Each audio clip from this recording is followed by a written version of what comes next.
Hi everybody, so today we are going to talk about 3 things that will help you find your soulmate and have a successful relationship. Most people are looking for a successful relationship. Get a chair. I'm going to sit in the fancy chair. No, this is my chair. So you can spin? Yes. Babe, that's too big, that chair.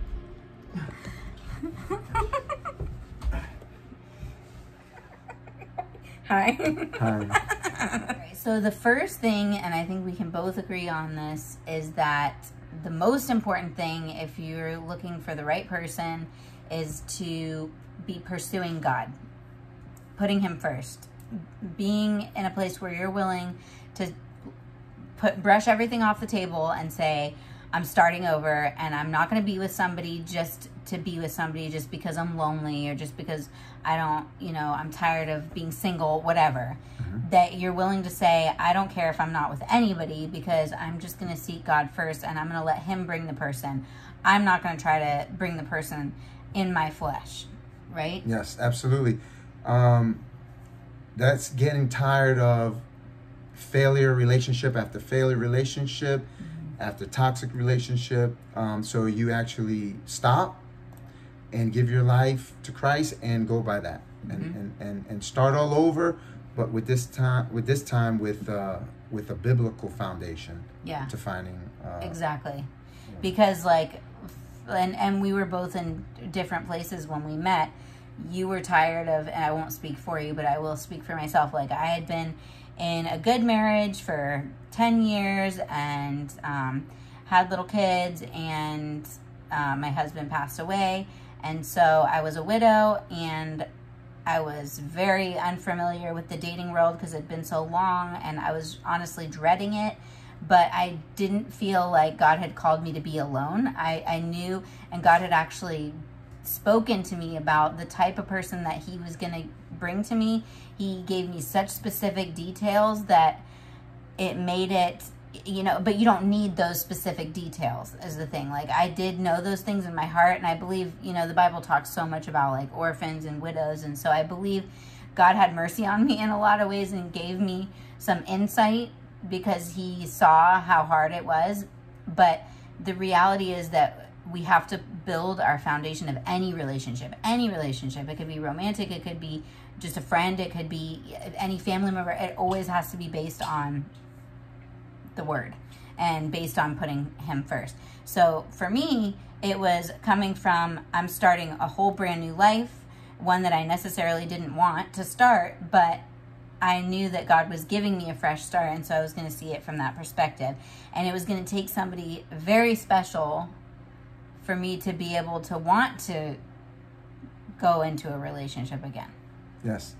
For me, it was just from toxic relationship to just drifting apart from somebody and not having the same goals in life. Just a failed relationship for whatever reason. And that was, I got tired of that. So I started going to church more, reading the Bible, getting a foundation, and just even throwing the relationship, trusting God and putting the relationship stuff on the shelf until I bettered myself, until I had something to offer somebody what I've been offering them, because obviously what I was offering them was leading to failure. So to start all over, this time with a foundation. Yeah, exactly. And so when you're both pursuing God and you're both seeking his kingdom, then he's going to put you in the right place at the right time with the right person. And it's so much better. And you don't have to strive and try to make it happen. And one thing that I was like, God, please, I don't want to do, the one thing I was like, please, God, don't make me do is I don't want to go online and go date online. Like, I don't even know if I'm using the right verbiage for that, but I don't want to go on Tinder. I don't want to go on any dating apps. Like, I was like, please, I don't want to do that. And it's funny because we ended up meeting in church through a mutual friend that introduced us. Yeah, and also you told me you didn't want a project either. So she wanted somebody that was set already, and and when we were introduced, she let me know right from the beginning, like the first sentence after getting to know each other. She said, listen, I don't drink, I don't have sex outside of marriage, and I'm not looking for a relationship. So I was like, okay, that's cool, And from there, we stayed friends. And I think slowly, she, after friend zoning me 2-3 times. And we say slowly, but to the rest of the world, that's insane because we got married like 4 months after meeting each other. But when you know it, you know it. And when you could, just talking to her and the friendship grew quickly. And then once we got in a relationship, we still got to know each other, and we didn't, we waited till marriage, obviously, but just getting to know somebody like that. And she told me she doesn't drink. That's something else that people do. When you meet somebody, the first thing you do is, hey man, let's go out for some drinks. So you go out, you meet somebody, but you got a mask of drinking. You don't know them. They're not the true self. So you drink, and then you might go and have sex. That's something else. That's another mask. You don't know these people. You don't know her. You know him or her. So you spend years with somebody and you don't really know them. Yeah. Because it's been drinking, and now you got Courtney, a word she said, with soul ties, and you're all messed up. You're all messed up. You got no foundation. You live by nothing, and it's going to lead to a failure. Yeah. So it's true. Like, one of the first things when we met is I feel like you can eliminate the majority of the bad ideas when it comes to relationships by just being very upfront with your beliefs. And if they can't respect those, or if they're looking for the wrong thing, then they're going to remove themselves. So it's not even going to take any effort. So like right from the get-go, I wanted to make my standards clear because I didn't want to waste my time if that was not something that he was on board with as well. And even though, the first thing is obviously pursuing God has to be number one, right? And if he's on this path and you're on this path and you guys are both, you'll eventually meet up. And we laugh about like how we met and everything, because like the chances of us meeting somebody at where we met is just like kind of almost impossible for what we were looking for. And but God knew. So, and we were both on that path, and because we were on the right path, he led us together. So obviously that's number one.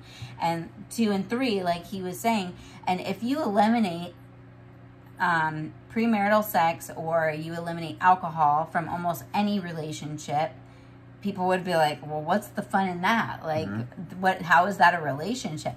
Well, because we eliminated those things, we were able to get to know each other like our real selves. Like, there was no like fake persona. There was no physical ties before there were emotional ties. Like, we were able to really have conversations about stuff that we wouldn't have talked about without, having those standards. Yes. And yeah, the awkwardness and the, you can't take the edge off with drinking. A lot of people on their first date, they're drinking to just kind of like loosen up.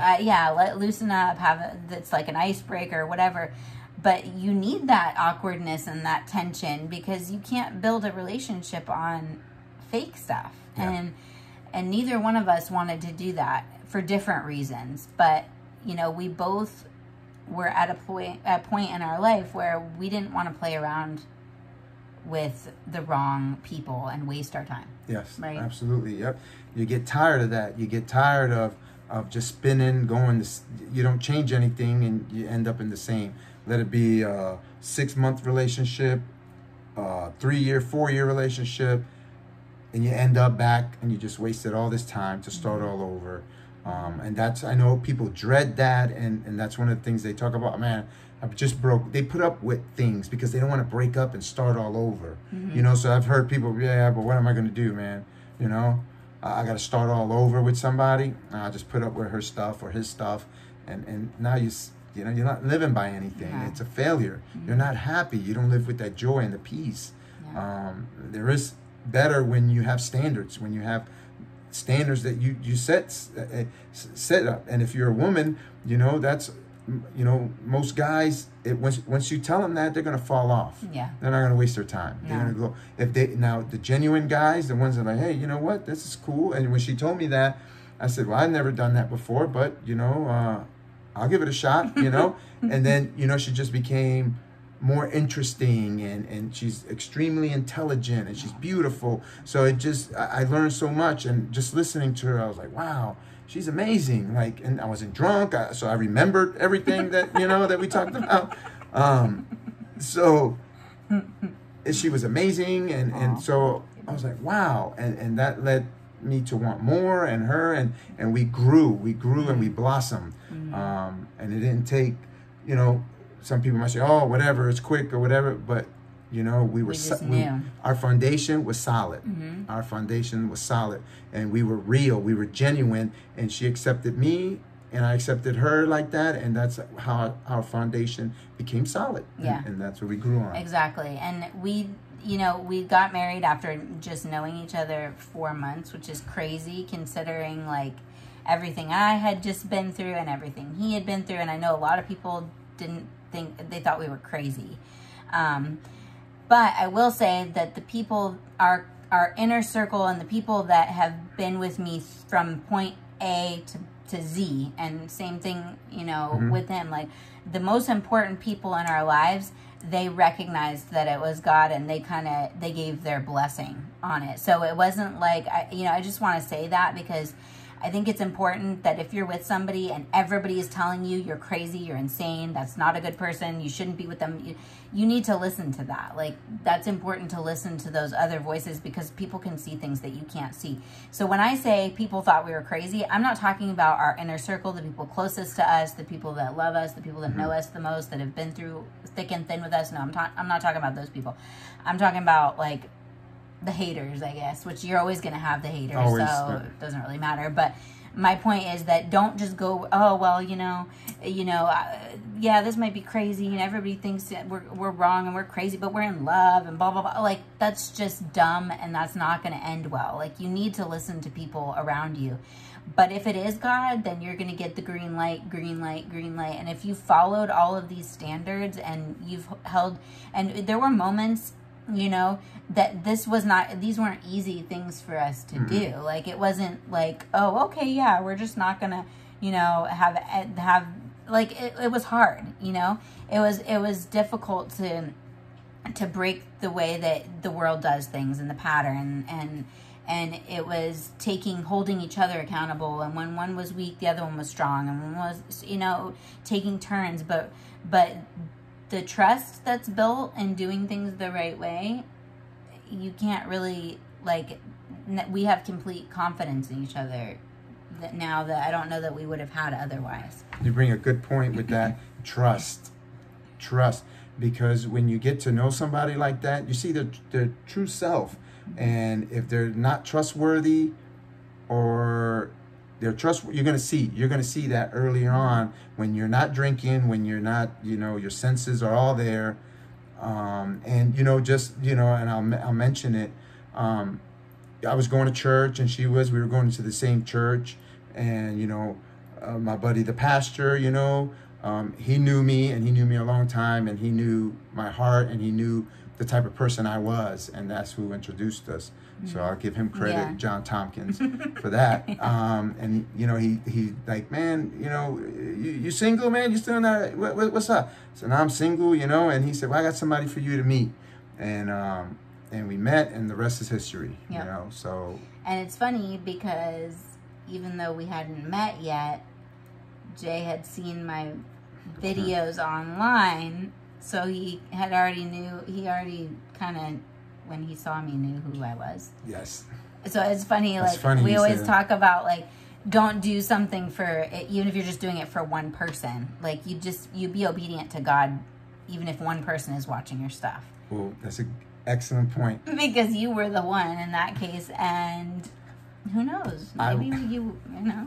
I was hungry, and like Courtney would say, like, your spirit gets hungry, so you want to learn. I was seeking out anything I could seek out, any podcast, anything I can read, and I came across her video, and she was talking about relationships. So, you know, I'm on Facebook, so I followed her, but I didn't friend request her, for the record.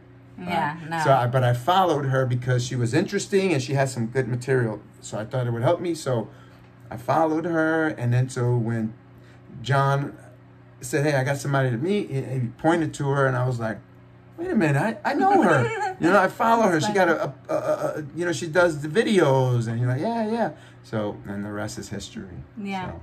So even if you're just doing whatever you're doing, that's what I'm saying. Like, if you're following God and you're doing what He's telling you to do, it does not matter how many people are supporting you. It doesn't matter if people think you're crazy, if people think you're dumb.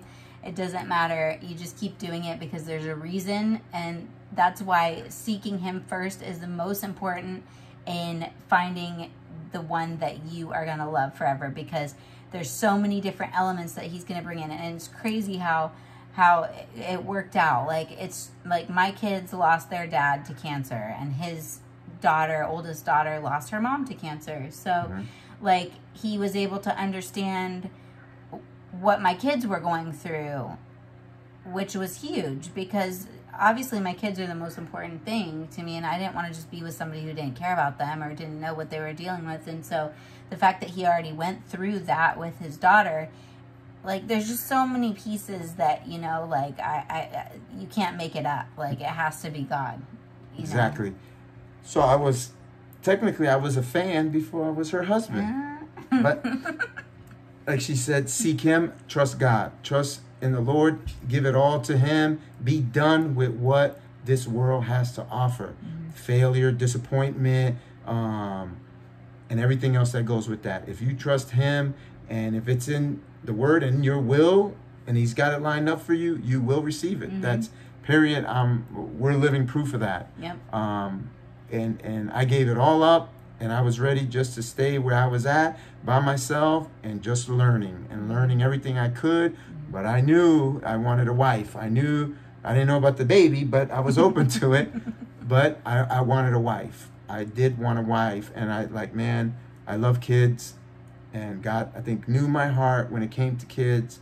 So that's why He blessed me with the kids, with the baby, and obviously her two kids, you know, that I consider my own. So now we have the Brady Bunch plus one, because a month and a half after we got married, we were pregnant. So we have a little baby now too. So God will give you everything that you need and everything that you want. And no, it's not perfect. And, you know, it's been hard blending our families at times, but like, there's never a doubt in either one of our minds that this is what is right. So even if there's times where we disagree or we get mad or whatever, like, it's just, it's minor, right? Like, we just work through it, and you know, God has really, really, really blessed us.